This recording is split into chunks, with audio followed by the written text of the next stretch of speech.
તરુણ જાની, બાયોકોન અને State Bank of India current market પ્રાઇસથી જો ખરીદી કરવી હોય તો કરી શકાય કે નહીં? હવે વિરાટ, બાયોકોન અને એસબીઆઈ બંને ખરીદી કરી શકાય, અત્યારના એન્ટ્રી લેવાય? સો જે રીતે મેં હમણાં રિસેન્ટલી કહ્યું કે એસબીઆઈ પણ એમાંથી જે કાઉન્ટર છે પીએસયુ બેંક્સમાં આપણે સારું એવું ઘટાડો ઓલરેડી જોયો છે અને ક્યાંક ને ક્યાંક સ્ટેટ બેંક ઓફ ઇન્ડિયામાં પણ આપણને એક સારું કરેક્શન બનતું જોવા મળ્યું હતું.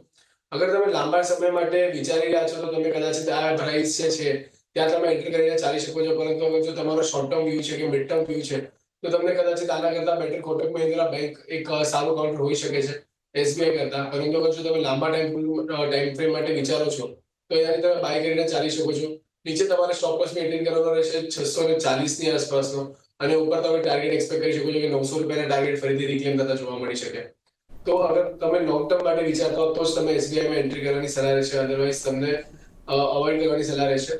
બાયોકોન અગર આપણે જોઈએ તો બાયોકોનમાં સ્ટ્રેટ ફોલ આપણને આવતો જોવા મળ્યો છે. એક અપવર્ડ મૂવિંગ ચેનલ હતી જેનું બ્રેકડાઉન આપણને લેતું જોવા મળ્યું છે અને સારા વોલ્યુમ્સ આપણને નેગેટિવ સાઈડ પર બનતા જોવા મળી રહ્યા છે. ટેકનિકલ ઇન્ડિકેશન્સ ઘણા નેગેટિવ થઈ ગયા છે અત્યારના બાયોકોન માટેના, તો તમે બાયોકોનને પણ અવોઇડ કરીને ચાલી શકો છો. કરંટ પ્રાઇસ પર બાયોકોનને પણ બાય કરવાની સલાહ નહીં રહે.